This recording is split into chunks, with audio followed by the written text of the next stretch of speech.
Excellency, sir, distinguished guests, the people in white top, the UPDF SACCO staff, Wazalendo SACCO, the biggest saving cooperative society in this country. And behind them are the UPDF acrobats that are entertaining you as well.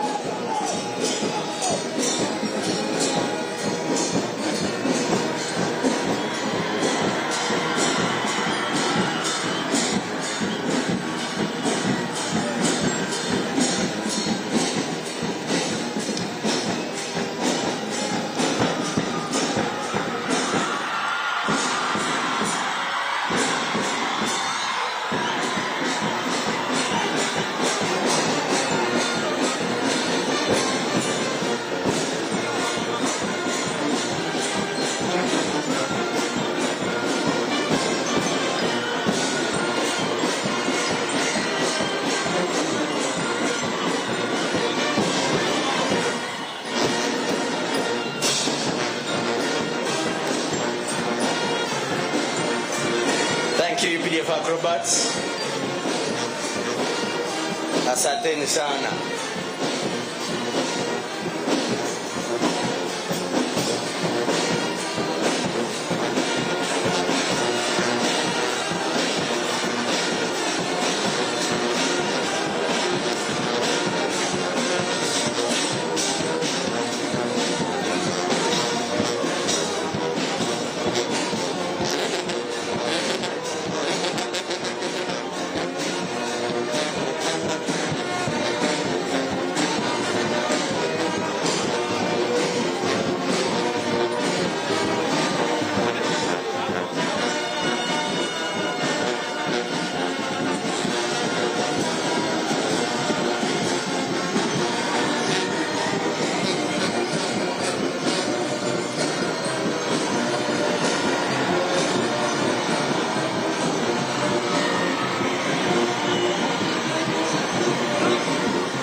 Thank you very much.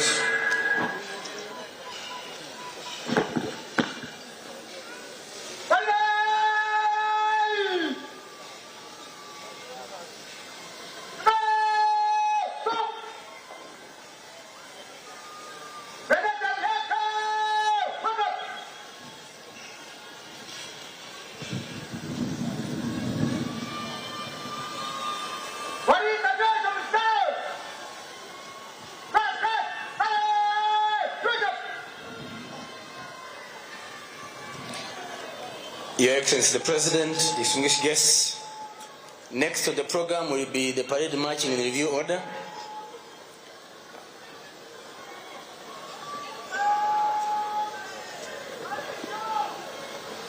Your Excellency, you can hear your wananchi very happy with the progress made.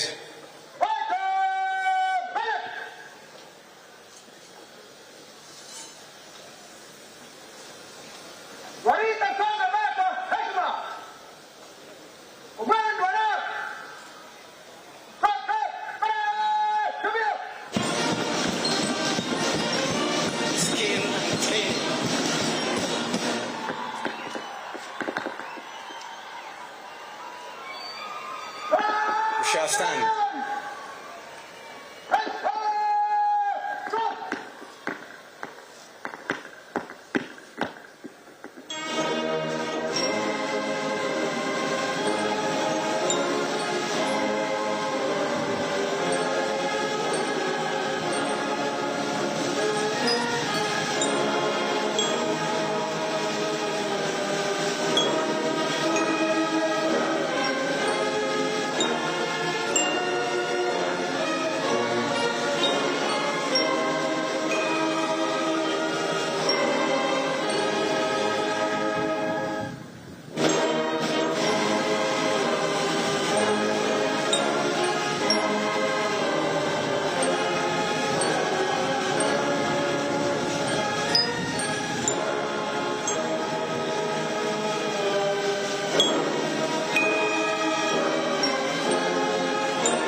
Please take your seats.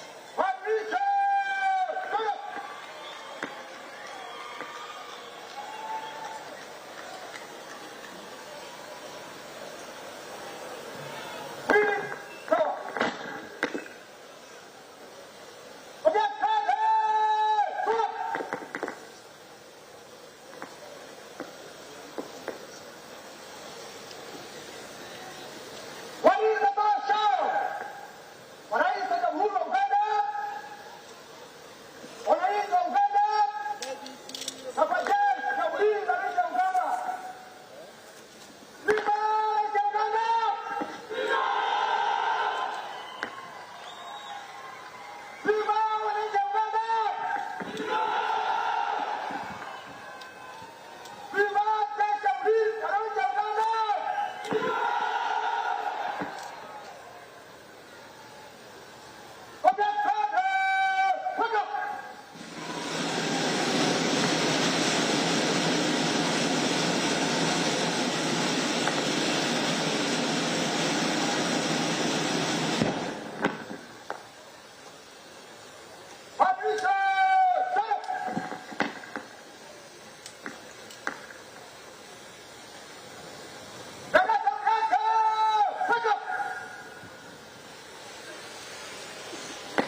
The parade commander comes to seek for permission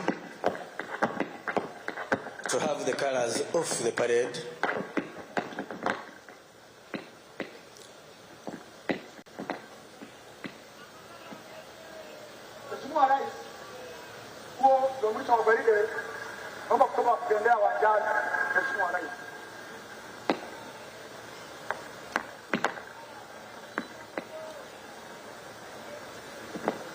After that, we shall have the parade march off and we'll continue with the program.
Your Excellency, allow me to thank the Chief of Defense Forces, General Muhoozi Kainerugaba, and the Senior Presidential Advisor on Special Operations, the Inspector General of Police, Mr. Basu Byakagawa, and the Commissioner General of Prisons, Dr. Byabashaija.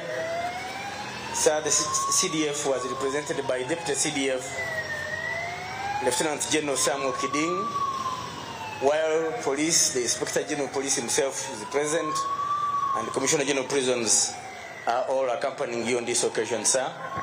And they have been accompanied by generals and senior officers in all the security services.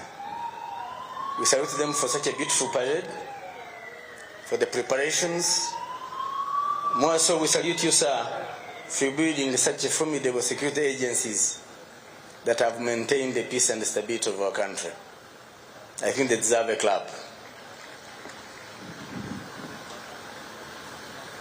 It takes leadership, it takes planning, it takes foresight to achieve the vision you have had all along, Your Excellency. We salute you for the leaders we have had over the 40 years in these agencies, that each has put a brick to see these forces as they are seen today. I'm very sure the parade has been very smart.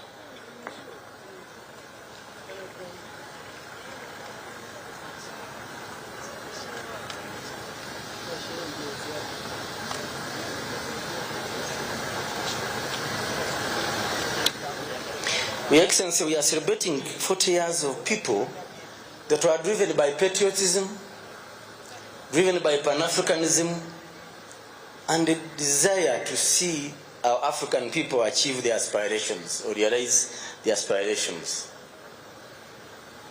So the progress we have enjoyed, or we have witnessed, and we still continue to witness, is not by accident.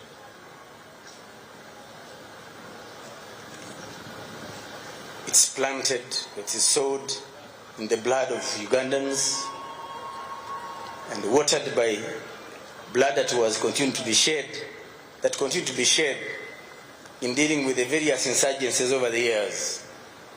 And now, in our Pan-African duty, we continue to shed blood for the good of the African people. Papa. Those who have clapped, thank you.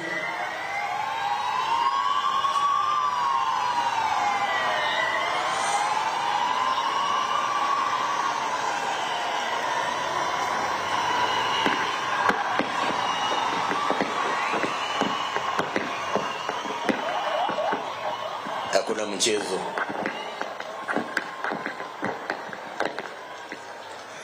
Asanteni sana. Thank you so much.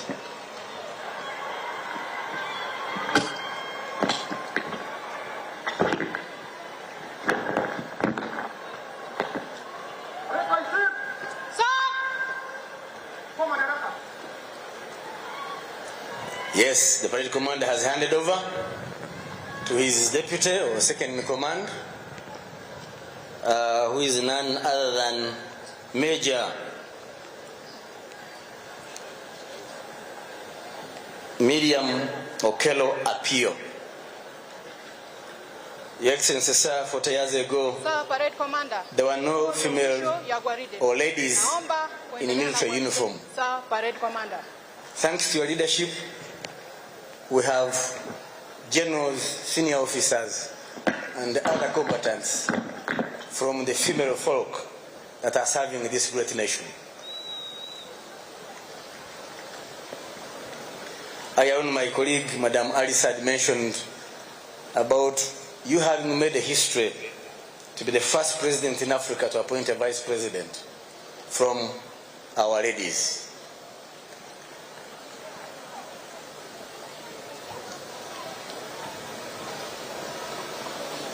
Of course, we have had speakers of parliament, from Right Honorable Kadaga to Right Honorable Anita Among, heading the great house that legislates for this country.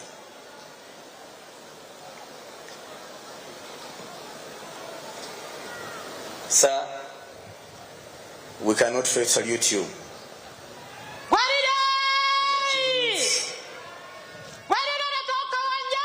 Sikia sauti.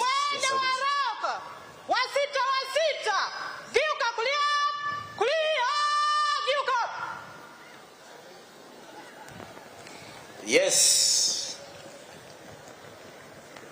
Those who thought ladies are weak, think again.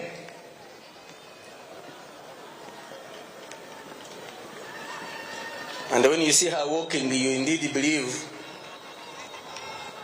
she's been trained and understood her training.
Weawo nchikakasa obuyimba obunyumye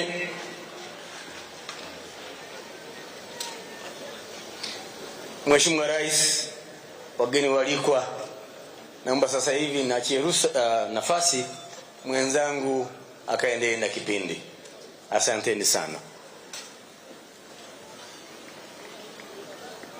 Your Excellency, English, Kiswahili, both of them are our official languages. We thank you for encouraging us to learn Kiswahili.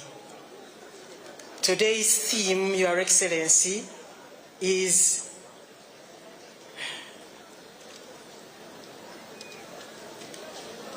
tribute to the patriots who ushered in a fundamental change. Kwa Kiswahili tunasema heshima kwa wazalendo walioleta mabadiliko ya msingi. Your Excellency, when you had just come, the inaugural speech, the opening statement was, no one should think that what is happening today is a mere change of guards. It is a fundamental change in the politics of our country. Your Excellency, as we celebrate 40 years of this NRA victory, we have seen this fundamental change. Nobody can dispute it. Those who try to dispute it are telling lies, and they are lying to themselves. Your Excellency, at this juncture, we would like to hand over to the Director of Ceremonies, Honorable Billy Babirie Babalanda, another Mugore, because she's also elected, she was elected to be Member of Parliament. Mama, congratulations. Your Excellency, we are many people now studying Kiswahili. Kwa hivyo, Your Excellency, kwa niaba ya wanafunzi wenzangu na walimu wetu wa lugha ya Kiswahili, tunakupongeza Mheshimiwa Rais Museveni kwa ushindi wa dhati kwa uchaguzi wa uraisi katika awamu mpya. Your Excellency, congratulations. We, the people who study Kiswahili, and our teachers, under the NRM Secretariat, we congratulate you on this landslide victory in the most recent. Our chief patriot, as of today's theme,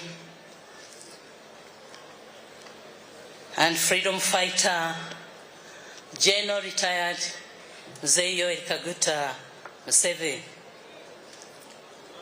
Her Excellency, the Vice President of the Republic of Uganda, Major Retired Jessica Alupo Rosepel, the Right Honorable Aneta Moore, the Speaker of the Parliament of Uganda and Second National Vice Chairperson of the Mighty Party, His Lordship Dr. Flavian Nzeja, Chief Justice of the Republic of Uganda, Right Honorable Thomas Tayebwa, the Deputy Speaker of the Parliament of Uganda, Right Honorable Moses Chigongo, the Vice Chairperson of the Mighty Party NRM, Right Honorable Robina Nabanja, the Prime Minister and Leader of Government Business, Right Honorable K.I. Sanga Nakadama, the Third Deputy Prime Minister,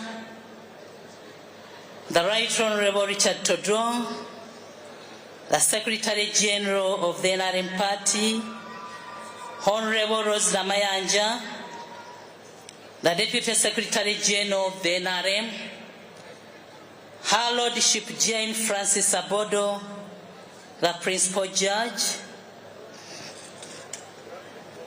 Your Excellency, we are also joined by the Honorable Ministers and Ministers of State, Honorable Chris Bariomus is here with us, the Minister for ICT. Honorable Major General Retired Jim Wes, the Minister for Security. Honorable Peter Lokeris, the Minister for Karamoja Affairs. Honorable Jacob Obotho Oboth, the Minister of Defense Veterans Affairs.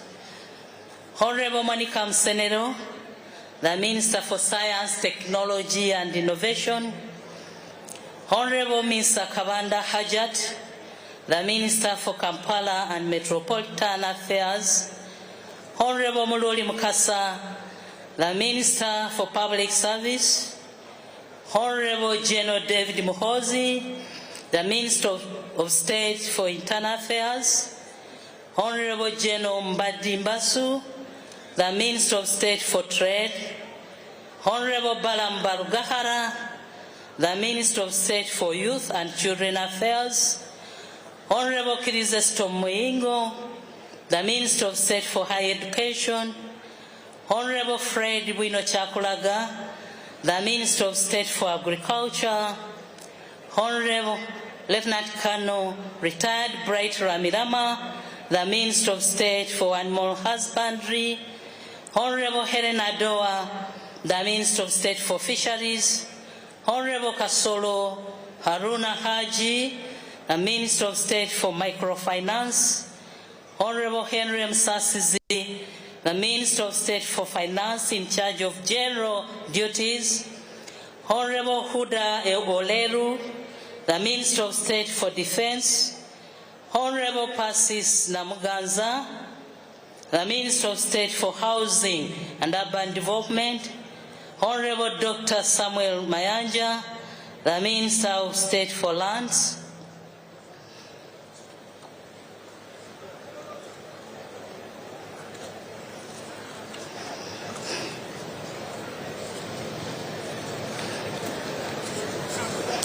Honorable Kaduchu, the Minister of State for Primary Education. Honorable Victoria Rusoke, the Minister of State for Local Government. The Head of Public Service and Secretary to Cabinet, Madame Lucy Nachobe. Honorable Members of Parliament. Honorable Members of SEC.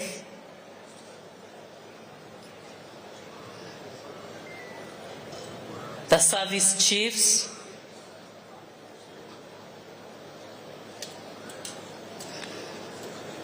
The religious leaders and cultural leaders.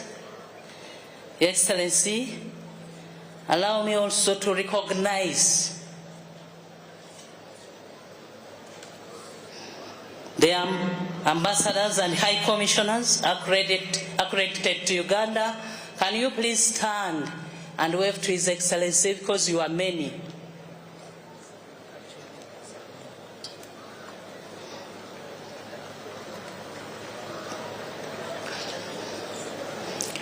And also Uganda's ambassador abroad, can you please do the same, because you are many.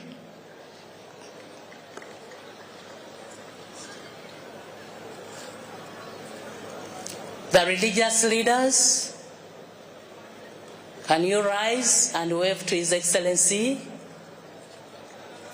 as well as the cultural leaders. Cultural leaders, please.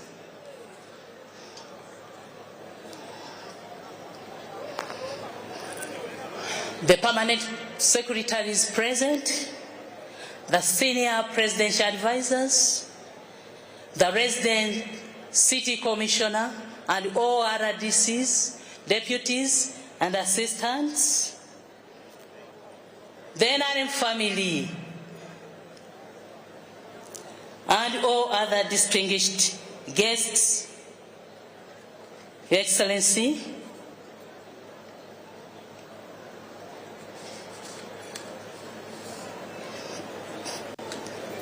allow me in a special way to welcome the NRM family. NRM oye! NRM Jew! President Museveni oye! Buganda oye! Uganda oye! East Africa oye! Mwebale nnyo, mwebalire ddala. Kye mwakoze gye kiri.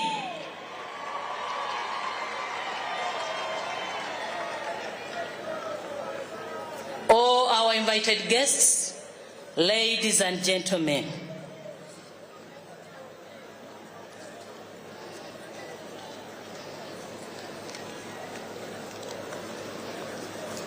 Omukama mulungi, ekiseera kyonna.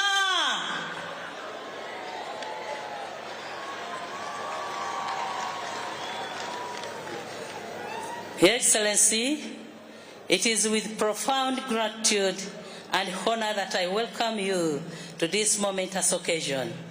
Today, we gather here at this historic Kololo ceremonial grounds with thankfulness and pride as we commemorate 40 years of the NRM liberation journey, themed tribute to the patriots who ushered in a fundamental change. Today's commemoration is a reflection on 4 decades that have profoundly reshaped the destiny of our nation. Your Excellency, Sir and Father of the nation, we thank the Almighty God for His grace upon Uganda and for granting you good health, strength, and wisdom throughout these transformative years. On behalf of the government and the people of Uganda, I warmly congratulate you upon your re-election to an 8th term in office through a peaceful and democratic process. This victory reflects the continued confidence Ugandans have in your leadership and in the steady course of the national resistance movement. Allow me, Your Excellency, to share a scripture that speaks to steadfast leadership, a testimony that your continued stewardship of Mother Uganda is rooted in God's choice and providence. Says the book of Isaiah chapter 41, verses 9 to 13. The Lord says, I took you from the ends of the earth, from its farthest corners. I called you. I said, you are my servant. I have chosen you, and I have not rejected you. So do not fear, for I am with you. Do not be dismayed, for I am your God. I will strengthen you and help you. I will uphold you with my righteous hand. All who rage against you will surely be ashamed and disgraced. Those who oppose you will be as nothing and perish. Though you search for your enemies, you will not find them. Those who wage war against you will be as nothing at all. For I am the Lord your God, who takes hold of your right hand and says to you, do not fear, I will help you. I also congratulate all other leaders who emerged victorious in the recent elections and commend all participants of their commitment to democracy. To those who did not succeed, we recognize your service and encourage you to continue contributing to national development in other capacities. As scripture reminds us in John chapter 14, verses 1 and 2. Do not let your heart be troubled. You believe in God, believe also in me. My Father's house has many rooms. Now that the elections are behind us, we face the greater responsibility of building Uganda. Let us move forward in unity, mutual respect, and shared national purpose. Ladies and gentlemen, as we reflect on the 40 years of NRM leadership, we take pride in the evidence of progress that affirms that the past 4 decades have not been in vain. Uganda's economy has grown from US dollars 3.9 billion in 1986 to US dollars 61.3 billion as of June 2025. Our nation is now ranked among the fastest growing economies in the world. Driven by strategic leadership, political stability, peace and security secured by the NRA liberators, and disciplined macroeconomic management. Export earnings have risen from US dollars 534.7 million in 1986 to US dollar 13.4 billion. The tourism sector, once collapsed, now generates US dollars 5.99 billion. Uganda's gross national income per capita stands at US dollar 1,278, surpassing the lower middle income threshold of US dollar 1,136. A strong indication that Vision 2040's goal of a tenfold US dollar 500 billion economy is firmly on course. Most importantly, the lives of our people have improved. Life expectancy has increased from 47 years in 1986 to 69 years today, supported by sustained government investment in health and education, which has reduced infant and maternal mortality and enhanced the well-being and productivity of our citizens. These achievements affirm that the NRM liberation was not merely about political change, but about restoring dignity, expanding opportunities, and securing a future of shared prosperity. Your Excellency, the people gathered here and millions watching across the country and beyond remain inspired by your resilience and dedication. I thank the National Organizing Committee, led by the Permanent Secretary, Office of the President, Haji Yunus Kakande, the parade team, the Media Center, the Presidential Press Unit for relaying this function live. It's now my humble request and singular honor and request to humbly invite you, Your Excellency, to address the nation. I thank you for your kind attention for God and my country.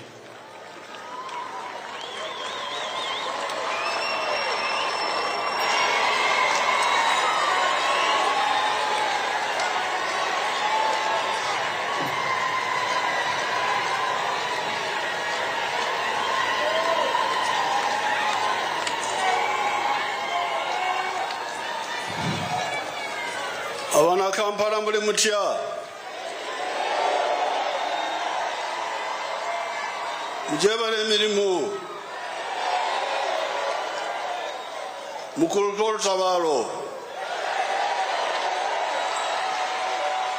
naye olutabalo tukyagenda mu maaso tukyalinayo okulonda okw'aba LCs.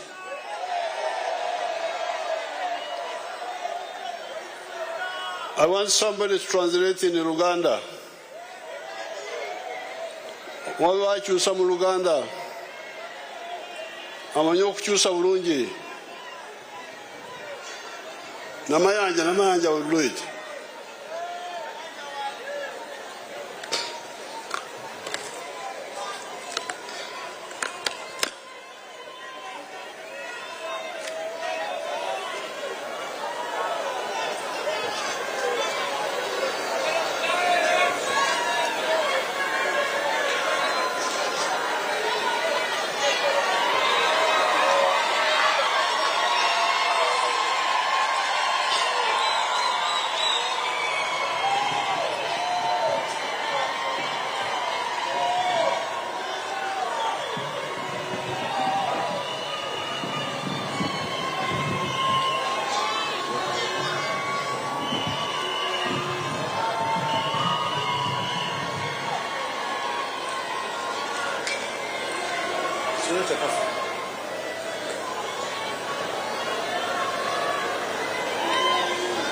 Her Excellency the Vice President,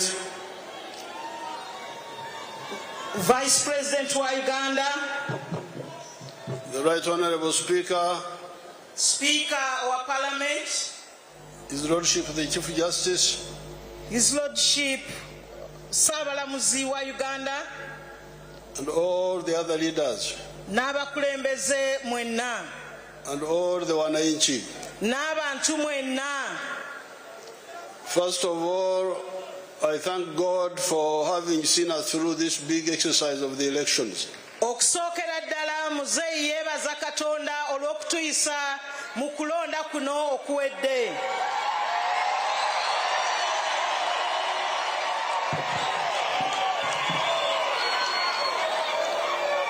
Secondly, I salute all the Ugandans for participating in the elections. Ekyokubiri yeebaza bannayuganda bonna okujjumbira era okwenyigira mu kulonda kuno. Thirdly, I thank all the NRM members for supporting the NRM and its flag bearers. Ekyokusatu yeebaza bamemba b'NRM bonna okuwagira NRM ate n'abo abakwata bendera z'NRM. Now, there was a man in Ankole area, his name was Nshoninche. Omuntu atalina nsonyi, no shame. Mu kitundu kya Nkole yaliyo omusajja omu ng'erinnya lye ye Nshoninche nga kitegeeza kaggwa ensonyi. Not embarrassed to say wrong things. Nti ye taswala kwogera bikyamu. Now you have been hearing people saying that NRM has done nothing. Today there was a paper called Monitor, which had a headline that no change in 40 years. Mubadde muwulira abantu abamu abaga nti NRM terina kyekoze, era waliwo olupapula olwa Monitor olwaleero omutwe gwabwe omukulu gubadde gugamba nti tewali kituukiddwako, tewaliwo kyanjawulo mu myaka 4. Now, I will show you here. You know, I am a film shower. I use films now. I don't talk so much. Muzeeyi agenda kutulaga maaso ku lutimbe, ennaku zino akozesa firimu okulaga bwino nga bwali. Now the economy of Uganda has recovered and gone through 5 phases. Ebyenfuna bya Uganda bikyuse kinene nnyo era biyise mu mitendera 5. First of all, minimum economic recovery. Okusookera ddala waliwo entandikwa okudda engulu. Ebyenfuna bya Uganda okudda engulu. Kubanga ebyenfuna bya Uganda byali bizirise, kati NRM n'ebizza engulu.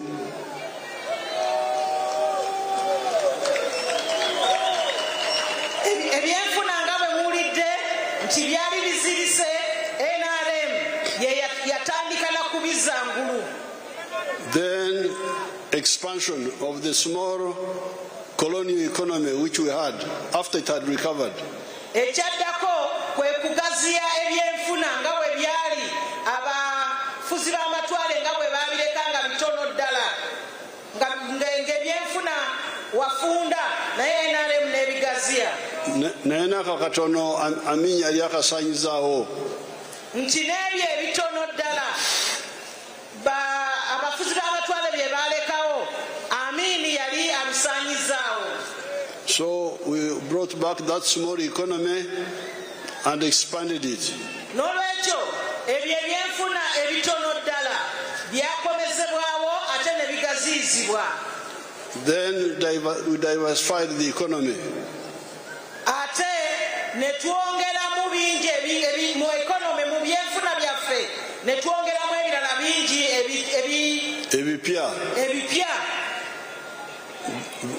Then adding value to the raw materials. Ne tugatta omutindo ku bintu ebifulumizibwa. And now finally we are in the knowledge economy of automobiles and computers and so on.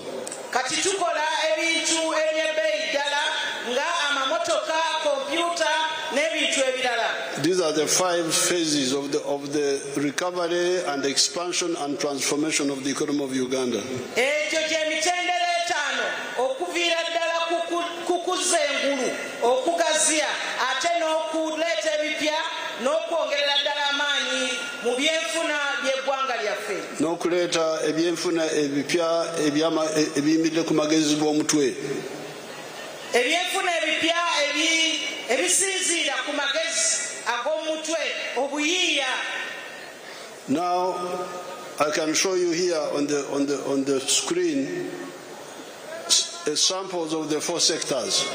Kati wano muzeeyi agenda kutulaga ku lutimbe ebimu ku ebyo obubondo obuna. Because the economy of Uganda we are lucky. We have got 4 sectors. Tuli ba mukisa nti tulina mu Uganda obubondo obuna obw'ebyenfuna. In other countries they don't have that opportunity. Mu nsi endala ebyo tebiriiyo.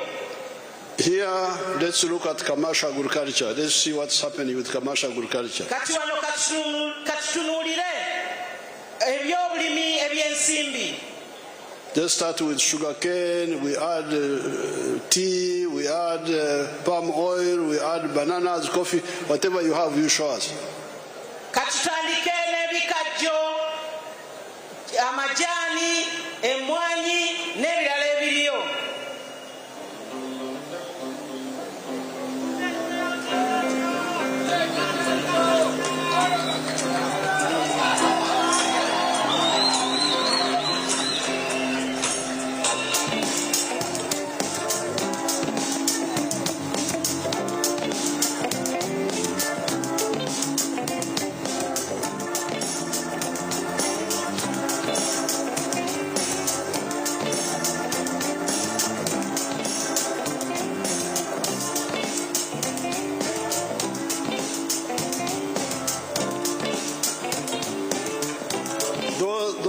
Those are bananas. Uganda is the 2nd biggest producer of bananas in the whole world.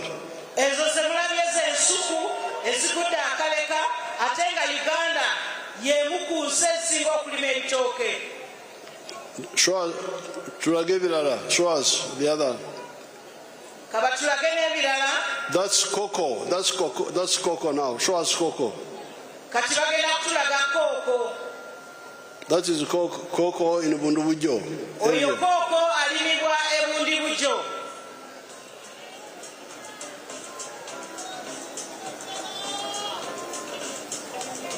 Show us the others. Yongera okutulaga ebirala.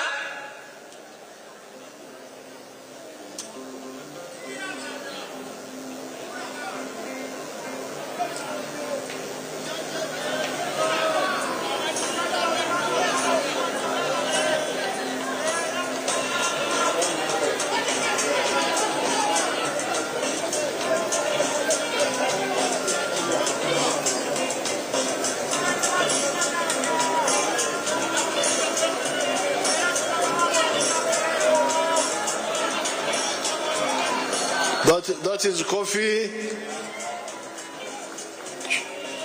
Ezo zibadde zaakavaako mmwanyi.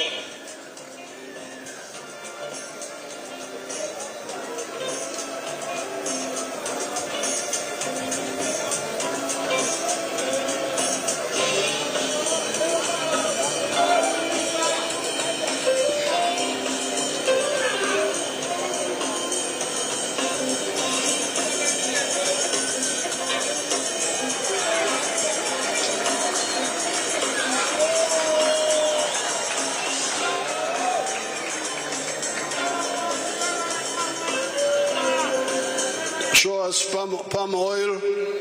Tulage ku binazi.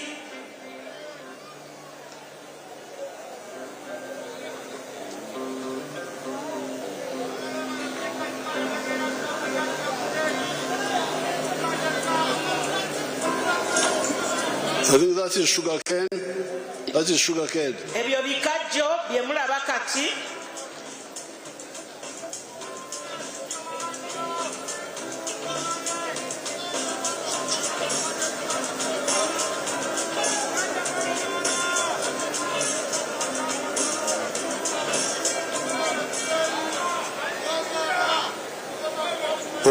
Koye, Nganze Sinakoa. That's tea now.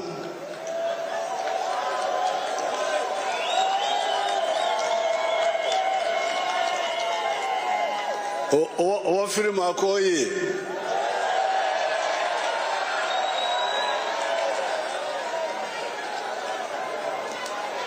Please don't show me, show the products.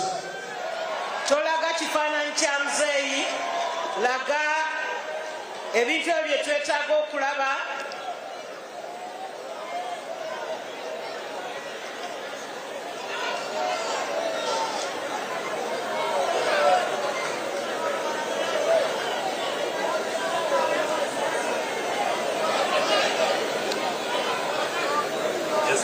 Mtoa jikoni. Mtoa jikoni.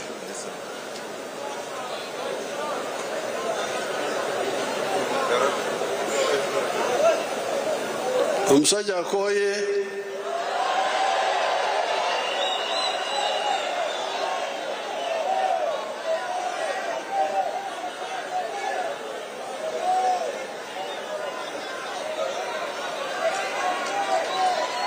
Kata azukuse.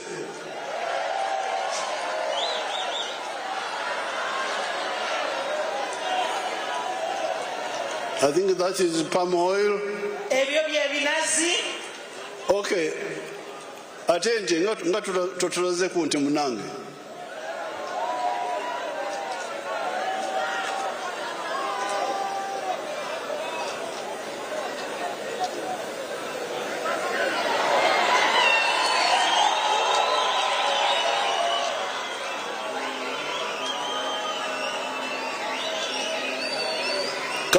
All that is commercial agriculture, fisheries. Show us fisheries. You don't have fisheries.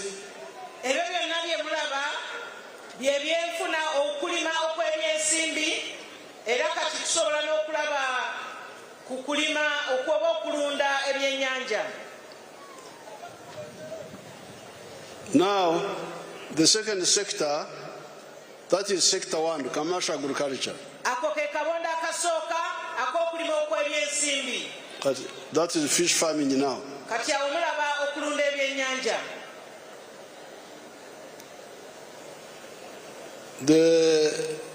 The second sector is manufacturing. Let's see the industrial parks.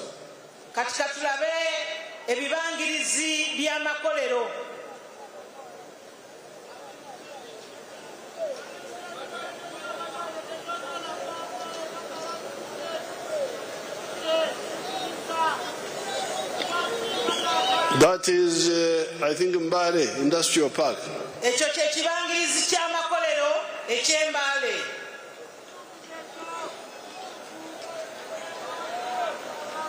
Show us more of the industrial parks.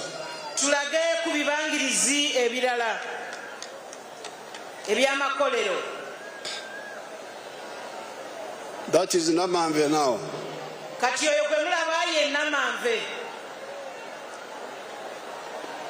Show us more. Are you tired?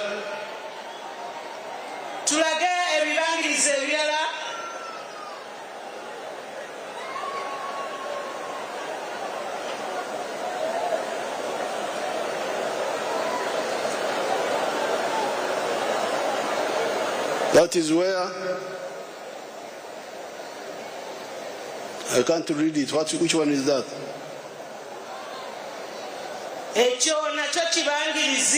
I can't read it. Which one is that?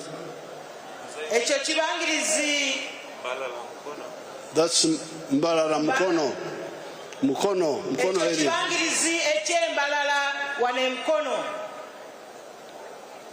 Show us the others. There are industrial parks in all parts.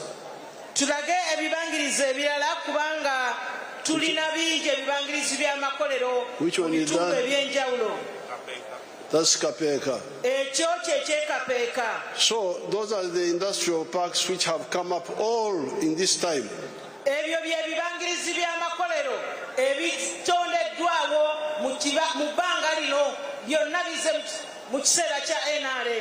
That's why somebody told me that when you go to the supermarkets now, 65% of the products are made in Uganda.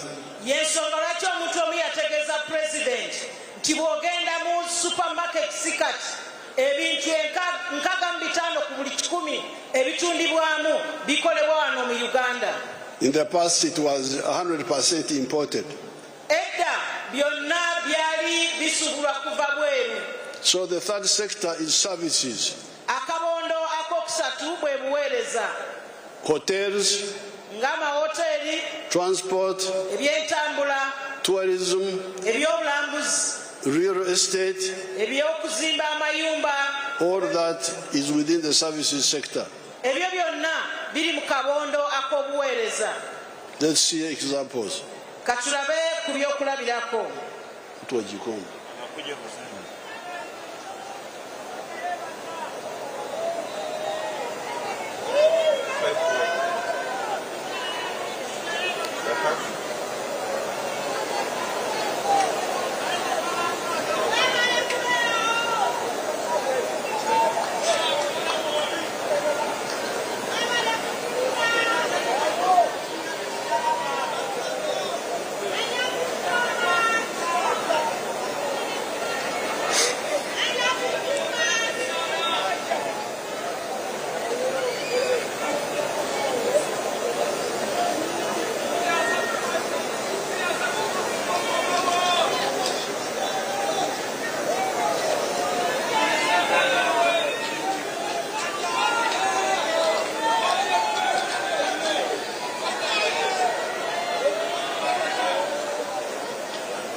Abasajja bakoye.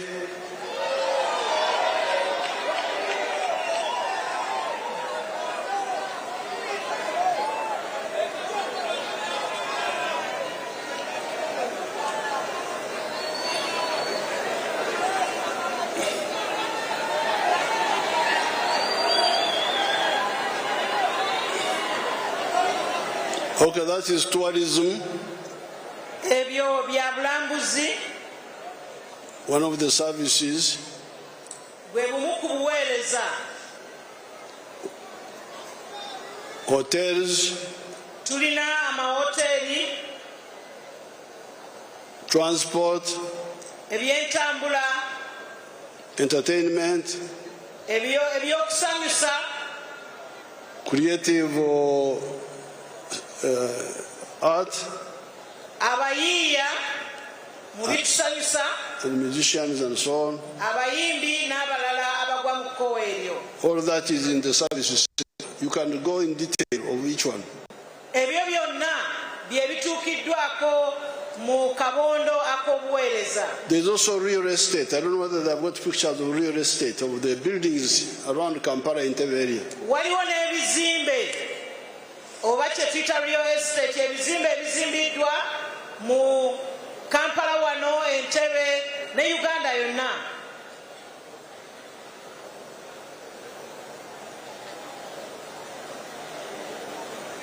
When they get them, they'll show them to those.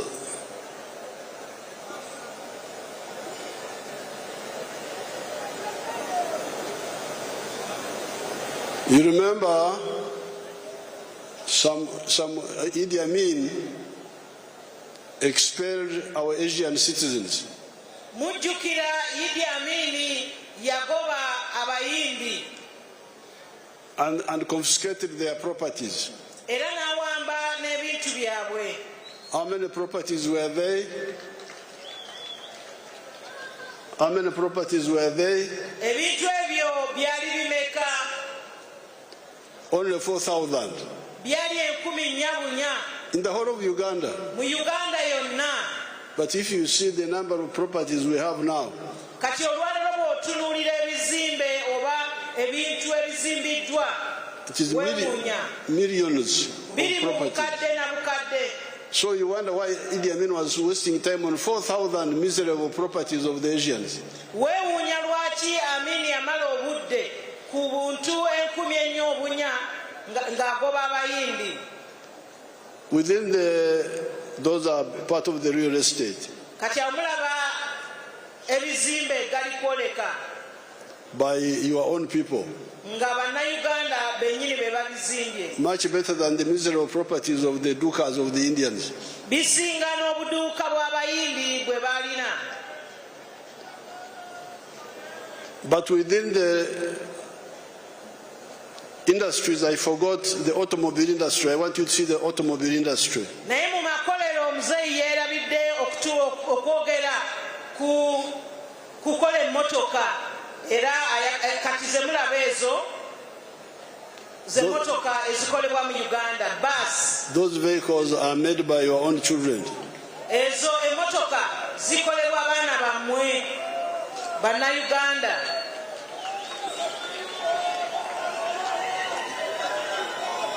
They are called Chira, Bazita Chira, our name for the Nile. erinnya lyaffe ery'omugga gwa Chira oba Nile, River Nile. Show us those vehicles. Let's see them more. Katwongere okwetegereza Show us emmotoka ezo. those vehicles, you sleepy man.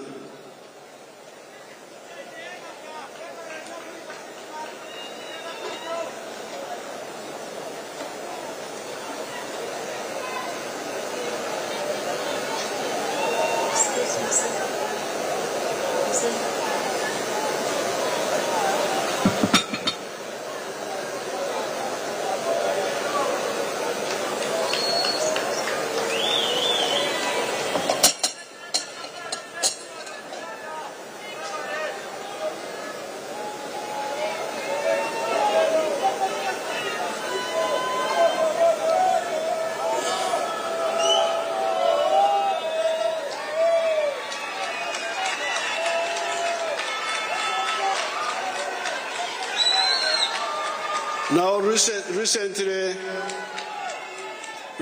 our people drove those vehicles from here out South Africa and back. Wano gy'oli abalamu abantu baffe bavuga baasi ezo ze mulaba eza coach okuva wano paka emmanga mu South Africa ate ne bakomawo. Now that is the three sectors: commercial agriculture, manufacturing and artisanship, and services. Obwo bwe bubondo obusatu okuli okulima okw'ebyensimbi, obuweereza, amakolero. Then there is the fourth sector, ICT.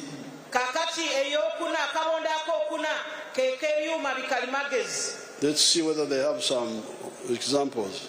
Katulabe oba balina bye tuyinza okulabako. Those are BPO companies. Ezo kampuni ezikozesa ebyuma bikalimagezi. Who are based here and do work for companies in United States or Canada.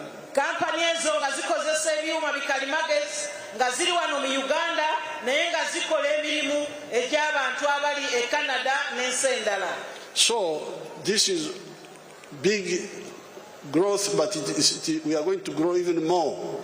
N'olwekyo eno nkulaakulana ya muggundo ate era tugenda kwongera okukulaakulanira ddala. This year, your oil will start flowing. Omwaka guno amafuta gagenda kuvaayo mu ttaka, gagenda kutandika okufuluma.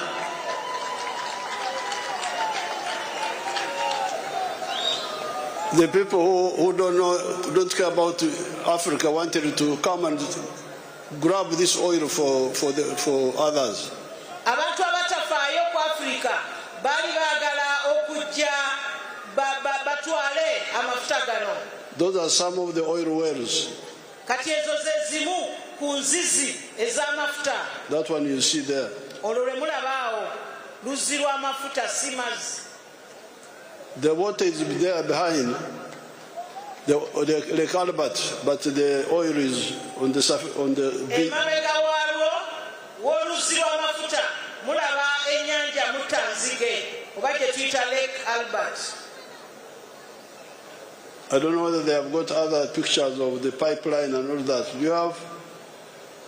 Muzeeyi ayagala kulaba oba balina ebifaananyi ebirala ebya payipu etwala amafuta.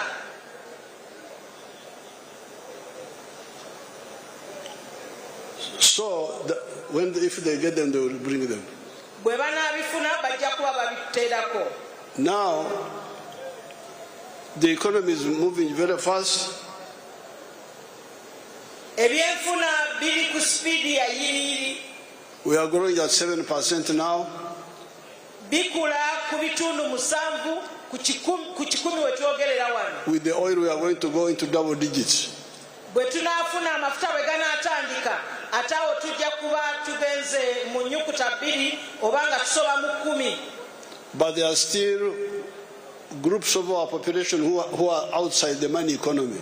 Naye era waliwo bannayuganda abakyali ebweru w'ebyenfuna eby'essente. These are the ones who are in poverty. Bano be bakyali mu bwavu. From the colonial times, okuva mu bufuzi bw'amatwale, we had a small group of our people in the money economy. Twalina abantu batono nnyo abaali mu byenfuna eby'okukola ssente. At independence, the figure they gave me were 9% were in the money economy. We twafunira obwetwaze baali ebitundu 9 ku 10. Now, when we came after stabilizing the country, NRM bwe yajja nga bwe twamala okuleeta obutebenkevu mu ggwanga, and when we checked, we found that still a small number of the people were in the money economy. The majority were outside the money economy. Bwe baakebera era ne basanga nga bannayuganda abali mu kukola ssente baali batono. That's why we started all these programs in Tandikwa, NADZ, all those programs. Yensonga lwaki baatandikawo programs ezo nga Entandikwa, NADS n'ebirala. Where we would give either grants or soft loans to families to get into the money economy. We baweeranga abantu olusi nga ssente za kwewola kibanja nkola oba okubawa obuwi babeeko bye bakola bayingire mu kukola ssente. But when I checked in 2013, only 32% of the people of the homes were in the money economy, 68% were outside the money economy. Muzeeyi we yakebera mu 2013 n'akizuula nti abantu 33 ku 10 amaka 33 ku buli 10 ge gaali mu kukola ssente. 32 ku buli 10 ge gaali mu kukola ssente nga 68 ku 10 baali tebannaba kuyingira. Bakolera lubuto lwokka. Nga bakolera lubuto lwokka. Working only for the stomach. Nga bakolerera kulya buli. That's when we involved the army. Awo we twateeramu amagye. And the army went around distributing seedlings. Amagye ne gatambula ne gabuna wonna nga gagaba ensigo.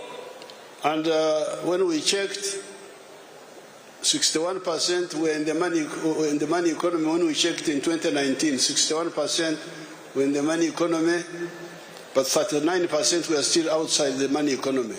Mu 2019 bwe baddamu okukebera ng'abantu amaka 60 ku 10 nga gayingidde mu kukola ssente naye nga 3 mu 9 ku 10 tebannaba kuyingira mu kkowe eri abo abakola ssente. And then the problem was I started hearing you saying begabira bokka. Muzeeyi awo n'atandika okuwulira nga mugamba nti abo abaliwo beegabira bokka. So that's why I said now let's change. Let's give you the money and you solve your problems. Muzeeyi awo kwe kusalawo n'agamba nti kabaweereze ssente mwe mwegonjolere ebizibu mwe kennyini. But recently when I was campaigning, some of the people have used the PDM well. muzeyi bw'abadde mu campaign akizudde ng'abantu abamu bakozesa PDM bulungi ddala. But there are other areas where there is still a problem. Naye wakyaliwo ebitundu ebimu nga wakyalimuko obumulumulu. The PDM money in some areas has been grabbed by 3 people. Mu bitundu ebimu abantu ba mirundi 3 abezizza sente za PDM. There is somebody they call focal person. Nti waliwo oyo omuntu ayitibwa entabiro ya PDM. Then the Muruka chief. Ne wabaawo ow'omuluka. And then they appoint a puppet chairman. Ate ne wabaawo ne chairman abalondeddwa. Gwe beerondera. Ababiri bali yali akola ng'entabiro ya PDM n'ow'omuluka ne balonda chairman oba ssentebe. That is not how the PDM is supposed to be. Eyo si enkola ya PDM bweteekeddwa okubeera. PDM needs to be from a general meeting of the whole parish.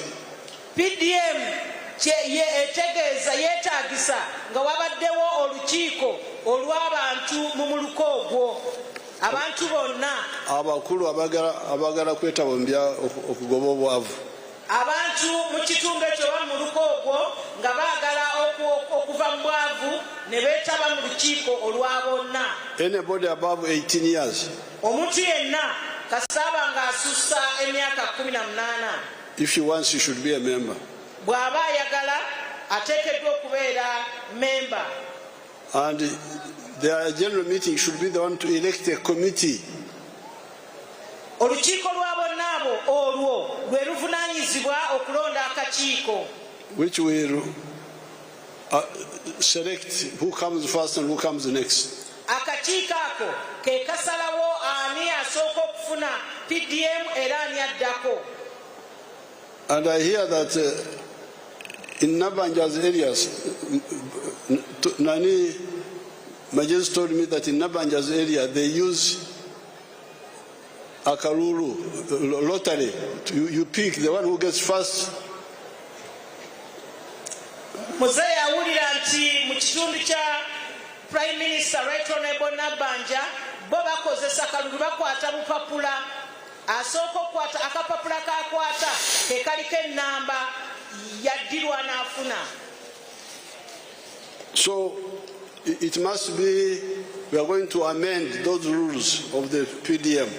N'olwekyo amateeka ago agafuga PDM gagenda kukolebwamu ennongosereza. And we are going to put more money. Era muzeeyi agenda kuteekamu ssente endala. And especially in the towns, we may have to put about 300-400 million per parish. Naddala mu bibuga buli muluka oba buli waadi bagenda kuteekamu obukadde nga 3 oba 4. Because people are many, homes are many. Kubanga amaka mangi mu miruka egy'ebibuga. But even in the rural areas, we can target that we finish all the homes in 3 years. Ate era tusobola okuba n'ekigendererwa nti mu myaka 3 mu miruka egy'ebyalo amaka gonna mu miruka egyo gabe nga gaweddeyo. But please, all of you go and be members of the parish circle. Naye mwenna musabibwa okubeera bammemba ba saako ey'omuluka. And any parish chief who does not follow that will go to jail. We shall arrest him. Era ow'omuluka ataagoberera ekyo ataateeka ekyo mu nkola ajja kusibira mu mbuzi ekogga. We have already arrested the one of Buambo. Ow'ebuwambo ye yasibiddwa dda. Because I got the information when we were campaigning. Kubanga muzeeyi yategeezebwa bwe yali ali mu campaign. And I sent people to check and it was true. N'asindika abantu okunoonyereza era nekizuulibwa nga kituufu n'olwekyo n'akwatibwa era ali mabega wa mitayimbwa. Even in Maracha. Era ne mu district ey'e Maracha. I got information there from the public. Era muzeeyi yategeezebwa okuva mu bantu aba bulijjo Even Eihanga, when I was there the other day, Neiganga bwetyo bwe yali ennaku eziise.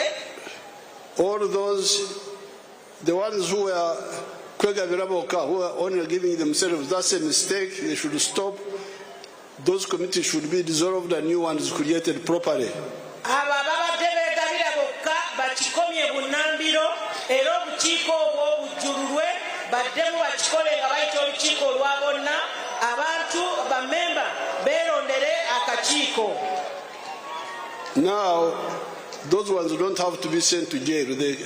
Bamururu tubategedde muve mu bukulembeze temuddamu esawo bwenatuuka mukomyeyo sente za saako. Abo bo ababadde beegabira bokka tukizudde nga bamululu tebajja kusibwa naye bajja kukomyawo sente za saako ate n'obukulembeze tebajja kubuddako. But the ones who extorted money from the people, naye abo abajja ku bantu sente mu bukyamu, abatema ku sente z'abantu, ababatemako sente abo bagenda mu kkomera, abo ababatemako sente ne babawa sente ezitawera abo bagenda kusibira mu kkomera. So this is all. We don't want a country of 70% rich people, 30% poor people. N'olwekyo tetwetaaga ggwanga nga lirimu ebitundu 7 ku 10 bagagga ate 3 ku 10 baavu. Because now 70% of the people are in the money economy now. Kubanga kikakasiddwa nti abantu 7 ku 10 bali mu kowe eri abo abakola sente. It is the 30% that are outside the money economy now. Kakati 30 ku buli 10 ago ge gali ebweru w'okukola sente. Therefore, that's why we are going to put emphasis on PDM, enough PDM money to reach all the homesteads. N'olwekyo tugenda kuteeka essira ku PDM, tufune PDM ng'amala abune mu maka gonna. So PDM plus all the other funds, the ghetto funds, border funds. N'olwekyo PDM n'ensimbi ziri eza boda n'eza ghetto. The cultural leaders, we shall create a fund for them. Abakulembeze ab'ennono nabo tujja bafunira ensako yaabwe. The religious leaders in their dioceses. Abakulembeze b'eddiini mu bulabirizi obw'enjawulo. The Muslim districts. Ne districts ez'Abayisiraamu. The university graduates who have not got jobs for 2 years. Abaana abatikkiddwa ne bamala emyaka 2 nga tebannaba kufuna mirimu. The political leaders, we shall add another amount for them, 15 million per parish. Ate n'abakulembeze abalonde nabo wagenda gattibwako obukadde 15 ku buli muluka ng'ezo zaabo abakulembeze abalonde. So what we want is everybody to be involved in wealth creation. Twagala buli muntu abeere nga yeenyigira mu kutondawo obugagga. This will be emphasis number 1. Eryo ly'essira erisookera ddala lye tugenda okuteekako. Then if we have enough money, we deal with free education. Bwe tuba nga tukyalinawo sente tugende ku kusoma okw'obwereere. Now we also want to check on the health. Kati twagala n'okwekenneenya ku by'obulamu. The immunization has done very well. Okugema kukoze bulungi nnyo. But the curative has got some issues. Naye okuwonya kukyalimuko ebyetaaga okulongoosa. Then the issue of the roads, rural roads. Kati tudde ku nguudo naddala enguudo ez'omu byalo. We don't want any unrepaired roads. Tetwetaaga nguudo zitaddaabiriziddwa. Whether tarmac or maram. Oba lwa koolaasi oba nga lwa ttaka. The jobs come from wealth. Emirimu egyo giva mu bugagga. When you create wealth, then wealth creates jobs. Nti bw'otondawo obugagga butondawo emirimu. Then the issue of justice. Kati tugende ku by'obulamuzi. We don't want corruption in the courts. Tetwetaaga bukenuzi mu kitongole ekiramuzi. The new Chief Justice is very, very active in that. Saabalamuzi omupya omujja mujjumbize nnyo ku ekyo. And he did what I've been telling them to do for a long time. Era yakola kyabadde ayagala akole bulijjo. What I've been telling them. Yakola bulijjo kyabagamba bakole. To ask the public, ani ali enguzi, who is corrupt? Nga abuuza abantu aba bulijjo nti ani oyo ali enguzi. Because they know, the public will tell you. Kubanga mmwe abantu aba bulijjo mukimanyi ate era musobola okyogera. So that is the best way to know who is corrupt. Eyo y'engeri yokka gye tuyinza okumanya ani mukenuzi. Now on the other issue is the markets. Ensonga endala y'ey'obutale. That's why we emphasize East African integration. Y'ensonga lwaki twagala East Africa eyawamu. When we produce all these products, where shall we sell them? Nti ebintu bino byonna bwe tubikola tunaabitunda wa? The internal market is not enough. Akatale kaffe ak'omunda ano mu Uganda tekatumala. Not only for Uganda but also for Kenya, for Tanzania, we need a bigger market, all of us. Si Uganda yokka naye Kenya ne Tanzania ffenna twetaaga obutale obugazi.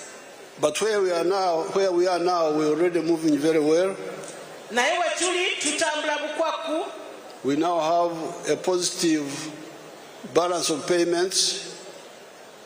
Tulina esente eziyingira mu Uganda zisinga zetukozesa okusaka. Bw'otunulira sente ze tufuna okuva ebweru. It's more than what we spend to import. Sente ze tufuna okuva ebweru nga tutunze zisinga ze tukozesa fe okugenda okugula okuva ebweru. We have got now, by October last year, we had a balance of $2.37 billion on the balance of payments account. Mu mwaka ogw'ekkumi omwezi ogw'ekkumi omwaka oguwedde twalina obuwumbi 2.37. Twalina obuwumbi 2 ne milioni 7 eza dola nga milioni 37. Milioni meka mzee? 37.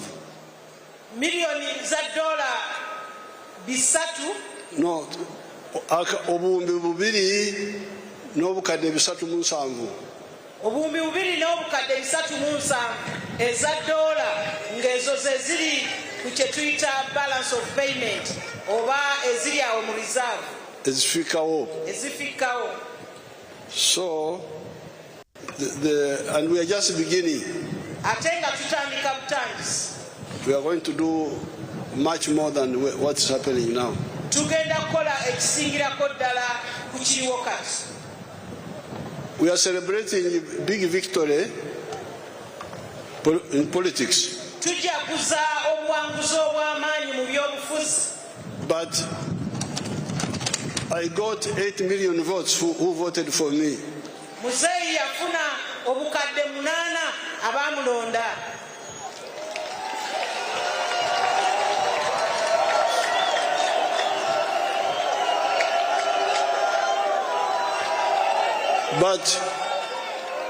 But 10 million of my supporters did not turn up.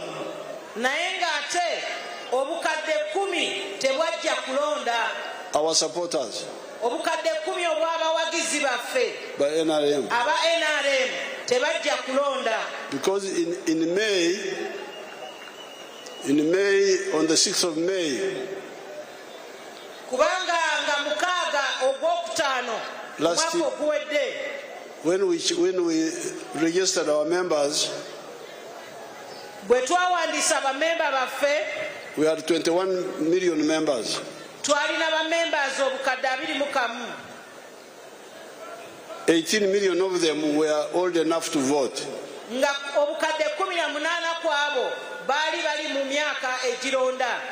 But when we checked the register, naye bwe twakebera register oba yerobuuku zaffe, when we checked the register of the government, bwe twakebera register ya government, By that time, only 8 million of our people had registered. kyali kiraga nti abantu obukadde 18 Munana. Only 8 million obukadde 8 bwokka bwe bwali bwewandiisizza in the register of the National Electoral Commission. mu register ey'akakiiko k'ebyokulonda. So we struggled, and apparently our people registered 14 million of our 18 million supporters. Ne tukola nnyo okulaba nti abantu baffe waakiri obukadde 14 ku 18 baali balonzi. They were able to be registered in time. Baali basobola okugenda ne beewandiisa mu kakiiko k'ebyokulonda In time. mu budde nga bukyaliyo mu kuzza obujja enkalala. But now, I got 8 million votes. Naye kati muzeeyi yafuna obukadde 8 obw'obululu. So where are my 6 million votes? Obululu obukadde 6 buli ludda wa? That means some of our people did not turn. I hear the opposition wasting time. Kitegeeza nti eriyo abantu baffe abamu abatajjumbira. I hear the opposition wasting time talking nonsense. You really, if you don't know Uganda, you can waste your time. Muzeeyi awulira abavuganya gavumenti nga boogera bamala obudde okwogera ebitakwatagana lwakuba tebamanyi Uganda eno. They are lucky because all my supporters did not turn up. Balina omukisa nti abawagizi ba pulezidenti bonna tebajja kulonda. Only a few came. Abamu ku bo be bajja. Only 8 million. Bukadde 8 bwokka. If they had turned up, there would be no opposition in Uganda. Nti senga bonna bajja ne balonda opposition oba okuvuganya twandibadde tufuma bifume kati. But why did they not come? Naye lwaki tebajja? I think there are two. We are going to study it, but I think there are two reasons. Tugenda kyekenneenya naye nga tulowooza ensonga ziri 2. Number one, I think, my suspicion. Tulowooza tuteebereza ensonga ziri 2. Number one, the opposition threatening violence and try. Ensonga esooka abavuganya gavumenti nga batiisatiisa abantu baffe. And then the police, this police doing nothing about it. Ekyokubiri ne poliisi eno neetabaawo kyekola. People misbehaving and nobody does anything about them. Abantu nga bamenya amateeka ne watabaawo kikolebwa. Some people have been attacked. Abantu abamu balumbiddwa. Why should you attack anybody because of the elections? Nga lwaki olumba omuntu omwaŋŋanga olw'okulonda? What right do you have to even use harsh words? Ye obuyinza obujjawa okukozesa ebigambo ebikambwe. Abasubyeko akasajja. You have no right to say that. Tolina buyinza na ddembe kugamba nti mwe mutusibyeko akasajja. Tolina lukusa olwo. Ani awulidde enjogera eyo nti yemwe abatusibyeko akasajja.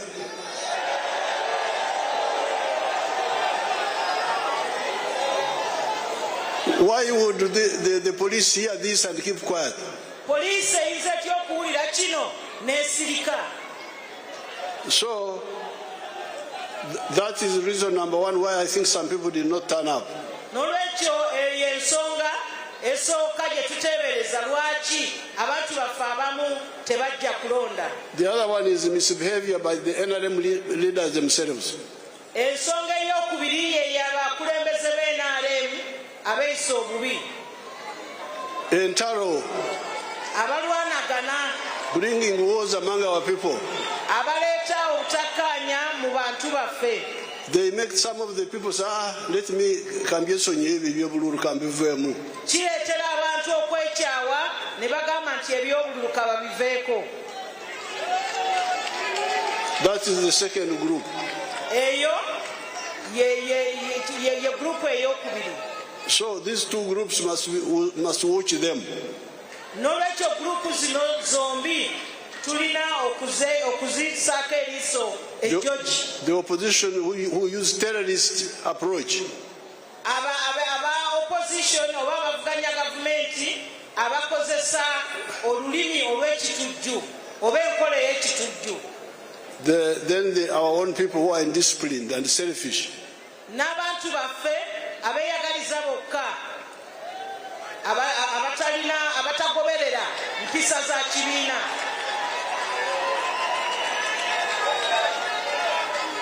naye ffe abaganda b'omu Lukoola tulina olugero lwaffe olugamba nti ekitata muyima tekikola ki? Tekimalako nte. Kasa NRM ekyalina amaanyi tugenda kutereeza abantu abo bombi ababiri abo. NRM oye! NRM oye! Katonda ababeere. Naye enguzi erina okukoma. Mwebale nnyo, mwebalire ddala.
Your Excellency,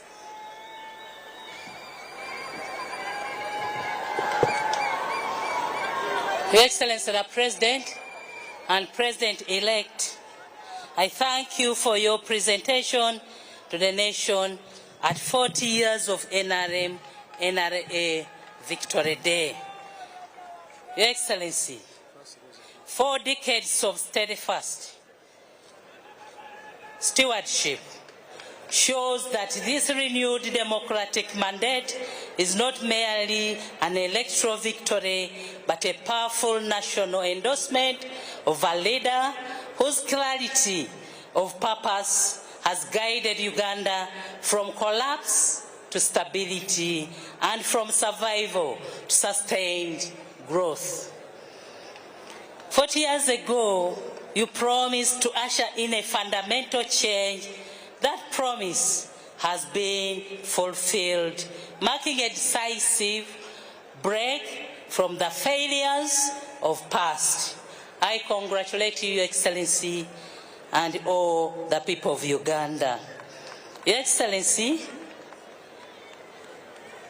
and with your permission, you will allow 4 entertainment groups .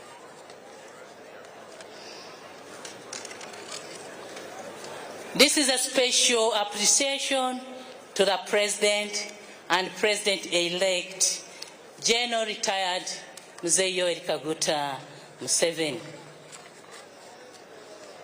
On behalf of the Muyenga community, in recognition of your exemplary leadership, distinguished service, and unwavering commitment to the safety, security, and development of Muyenga and Uganda at large, we recognize your contribution. As such, the Muyenga First-Class Residents Intelligence-Led Policing Medal reflects the remarkable gains achieved under your leadership through proactive intelligence-led security initiatives, particularly the establishment of the CCTV grid in line with the NRM Manifesto 2016-2021. You laid a strong foundation for the peace, stability, and sustainable development in Muyenga and the surrounding region. As a result of these efforts, Muyenga has transformed into a safer community, fostering business growth, hospitality development, and increased investment, while enhancing the quality of life of its residents. Furthermore, the introduction of the parish development model has strengthened community safety and cohesion through resident profiling and inclusive community barazas, improving information sharing, trust, and collective responsibility. In recognition of these outstanding contributions, the residents of Muyenga anonymously resolved to honor your leadership by awarding you this medal, the first of its kind, as a symbol of deep appreciation and respect. Your Excellency and President-elect, may this honor inspire your continued dedication to peace, progress, and prosperity for Uganda.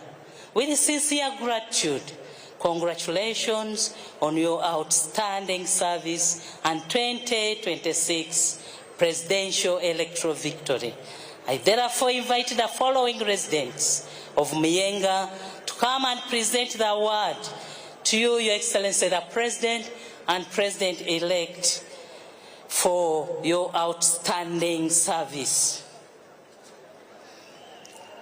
Mr. Yassin, may you please move forward. Mr. John Intwatwa, Mr. Taban Idro, Mr. Beyen Mesfuni, Mr. Andrew Tibayelila.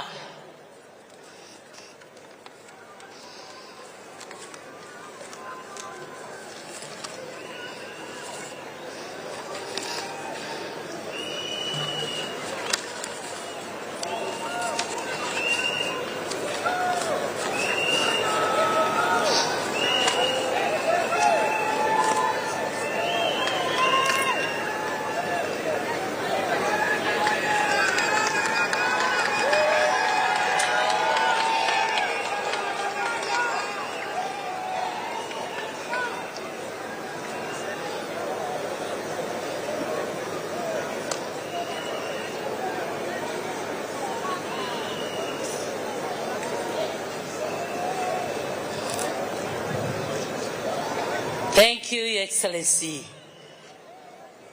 Apologies, Your Excellency, but in a special way, allow me to introduce to you the former national leaders. Your Excellency, we've been joined by His Excellency Edward Chiwan Kasekandi, former Vice President, is here with us. His Lordship Stephen Kavuma, former Deputy Chief Justice, is also here with us. Right Honorable Ruhakana Rugunda, former Prime Minister. Right Honorable Amama Mbabazi, former Prime Minister. And Right Honorable Chintu Musoke, former Prime Minister.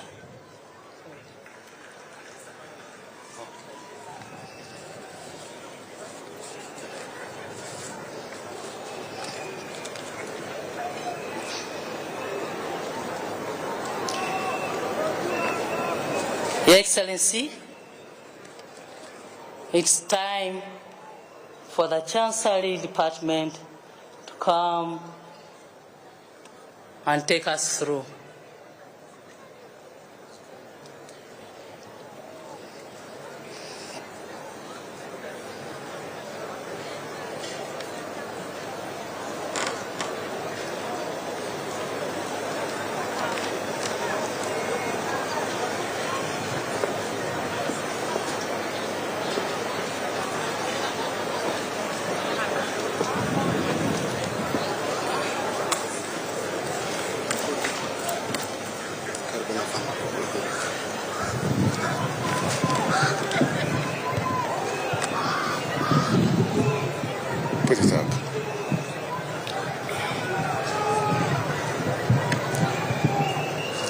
Your Excellency the President, sir, I seek your permission to proceed and ride on the protocol already ably laid out. I am Brigadier General Richard Kanemire, the Master of Ceremonies of the Chancery. On this occasion, when we celebrate the 40th anniversary of our liberation, His Excellency the President and the Fountain of Honor has, in exercise of the powers conferred upon the President by Section 18 of the National Awards Act, granted awards to the following persons.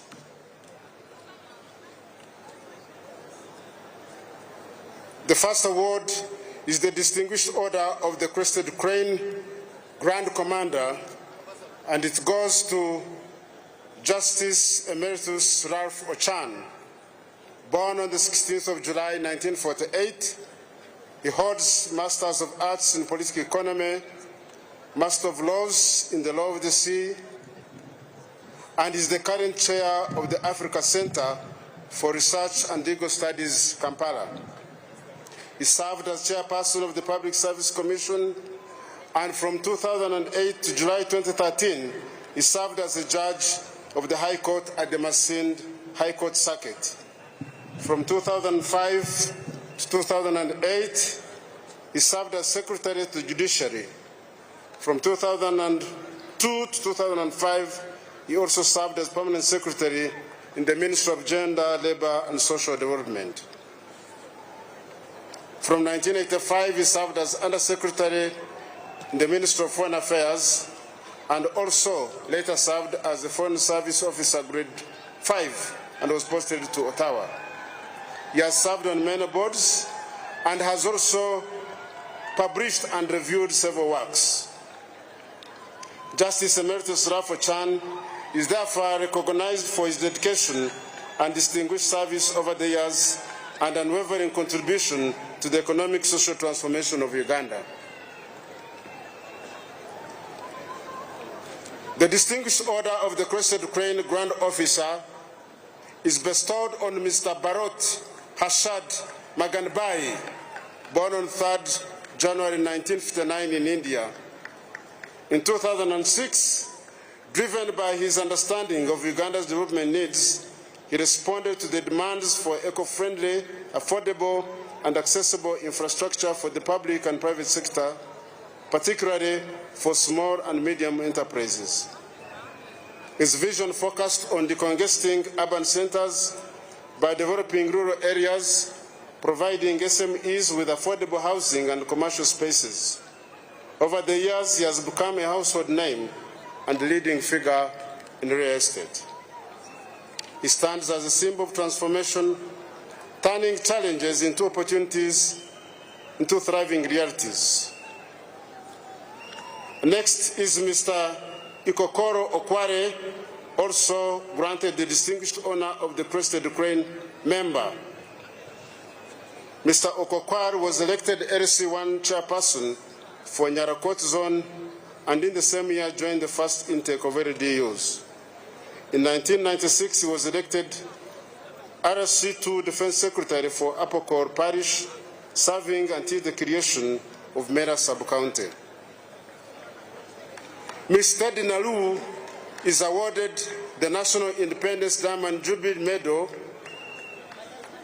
She serves as the National Coordinator of Unbound Uganda, a reputable non-governmental organization operating across 8 districts. She has led the establishment of 10 functional cooperatives, uniting more than 12,000 households. Mr. Wamnono Nathan is a civilian war veteran who operated in the Ngoma zone during the liberation struggle, undertaking various assignments in support of the war effort. Between 1981 and 1985, he provided essential support to the NRA fighters stationed in Ngoma by supplying food. He was arrested alongside several colleagues and nobody survived execution. Mr. Dr. Onesimus Odora Ojur from Kitgum, his services spanned 34 years during which he worked in various capacities across different districts. Through his lobbying efforts, Lions Aid Norway funded the construction of a modern outpatient eye clinic, including a fully equipped theater now serving the greater region. Dr. Stephen Watiti of Mbale from 2004-2013 worked at Medme, Uganda, an HIV treatment center of excellence before retiring into consultancy and writing. Beyond HIV advocacy, he promotes universal health coverage, including prevention screening for non-communicable diseases and palliative care. Dr. Mugambe Paul Francis, he began his medical career at Mbale Regional Referral Hospital and was later transferred to Mitiana General Hospital, where he served until his retirement in 1998. While serving in Mbale, he provided significant covert support to NRA fighters through a support group led by Senior Nursing Officer Sister Robina Kasada. The Narubare Medal is awarded to Miss Violet Ketchtanda. During the Fronasa period, she played a key role in facilitating the safe passage of soldiers, including late Lieutenant Colonel Akanga Byarhanga, as they crossed into Tanzania. She also provided food and medical supplies to bush war fighters throughout the struggle. The next is Mzee Bukokosi James.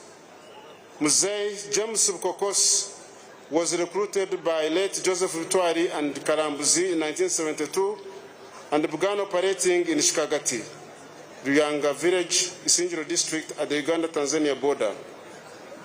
Although officially a government storekeeper responsible for firearms, he covertly coordinated freedom fighters in both Uganda and Tanzania. He later diverted guns and helped conceal them in pits, some of which were used in the attack on Simba Barracks in Mbarara on 15 September 1972. He frequently assisted His Excellency the President by transporting him on a bicycle to Chaka at the Tanzania border. After the failed 1972 invasion against Idi Amin and the subsequent closure of the Uganda-Tanzania border, he trekked from Chikagati to Kabare, where he secured work as a driver at the Mafuga sawmills. Late Chiwanuka John Mary of Mpiji, during the liberation struggle, he served as a key local contact, guiding troops through the area and providing food to the fighters. He sheltered combatants, treated them using local herbal remedies, and supplied them with raw food such as cassava and sweet potatoes. Tragically, during an operation carried out by Obote's forces, he was murdered in cold blood.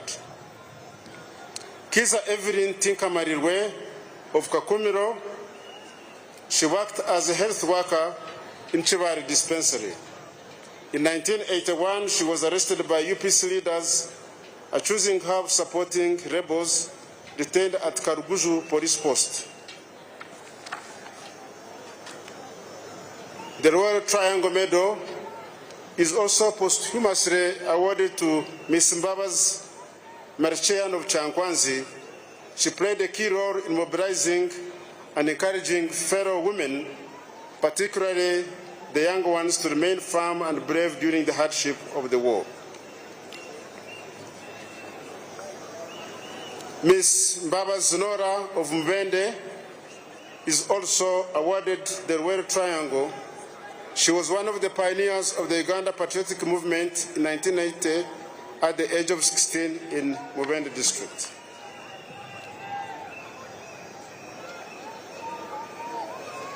The Masaba Star Medal is awarded to Lieutenant General retired Francis Okero of Omoro district. He served the country with distinction for more than 42 uninterrupted years in the Uganda People's Defense Forces.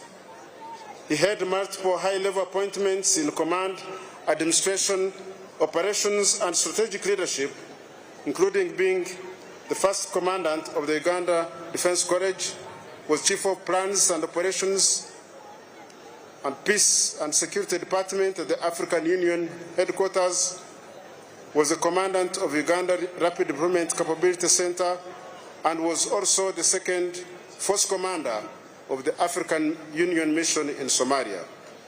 He also served as a UPDF Member of Parliament. Lieutenant General retired Francis Okero is widely recognized for his unwavering dedication, selflessness, patriotism, and strategic leadership. Other general is Brigadier General Kefa Nangeso, who is the Dean of Studies at the National Defense College. The National Independence Diamond Jubilee is also awarded to Colonel Moses Ikurut Emeru, Colonel Hamzat Mukata Kasaja, Lieutenant Colonel Mase Tukahirwa, Warrant Officer 1 Semakura Bosco, Warrant Officer 2 Muramira Richard, Staff Sergeant Engor Girgori, who is recognized for conducting successful operations against the ADF and the Al-Shabaab terrorists in Somalia. The Uganda Police Force wishes to honor also Mr. Haj Bogere Abu, Mr. Kwaja Charles, DIP Chakwira Betty, Mr. Moses, and long service medal by the police is awarded to IP Tumshave Silva, AIP Nankung Sara. The following prisons officers are also awarded the National Independence Diamond Jubilee Medal: Mr. Yusuf Mukembo, Superintendent of Prisons; Mr. Athanas Nyawe Adrich, Assistant Superintendent of Prisons, Mr. Peter Opado, and Ms. Nasimwa Harriet. Last but not least is Mr. Opikason Tarantino. Throughout his service, he has demonstrated exemplary workmanship, leadership, and integrity. He is recognized for his firm decision-making, effective time management, and strong commitment achieving institutional objectives.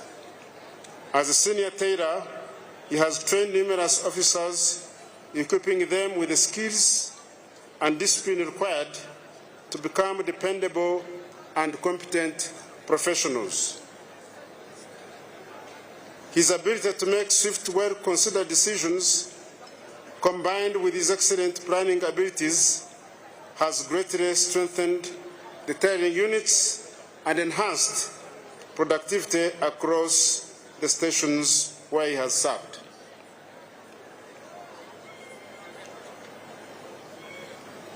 Detailed citations of those that have not been read will be made available to media and will be fully published.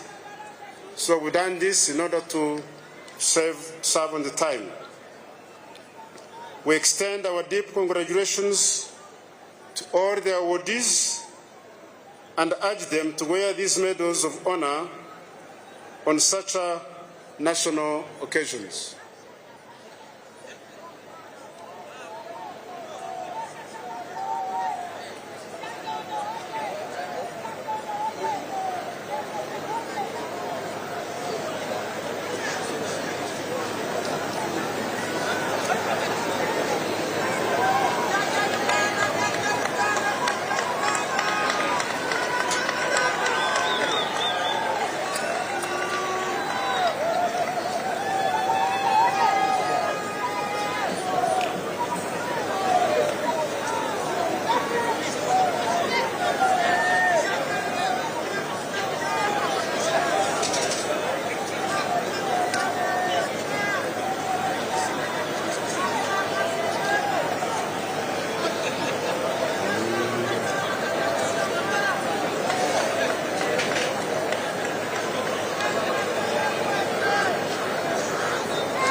Finally, I wish to thank the Honourable Minister for the Presidency, the Chairperson of the Presidential Awards Committee,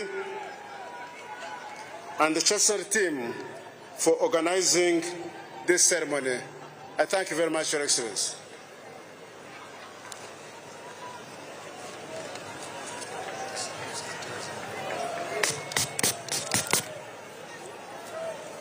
Thank you, Your Excellency. Your Excellency, since today is a Victory Day, and as I requested you earlier, to allow only 3 entertainments to present to our guests. Thank you, Your Excellency. The President has allowed you to entertain.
Wama muzeyiwe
Excellency. In a special way, I want to thank you, sir, for gracing this function, the NRA Victory Day. And I want to thank all the guests who joined you to celebrate with all Ugandans. I now declare this function ended.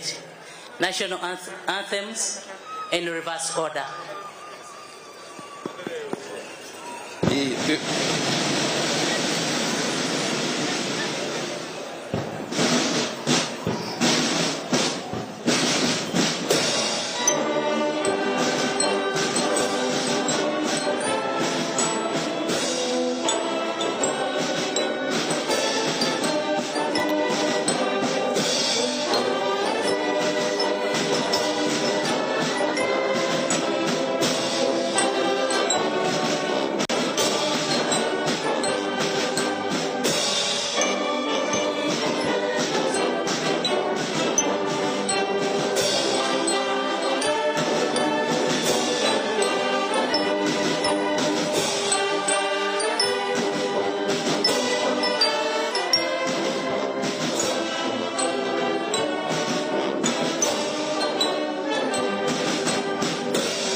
His Excellency will leave at leisure, followed by Her Excellency the Vice President, the Right Honourable Prime Minister, and thereafter other guests accordingly. The Right Honourable Speaker. Yes, the Right Honourable Speaker, after Her Excellency the Vice President. I want to thank the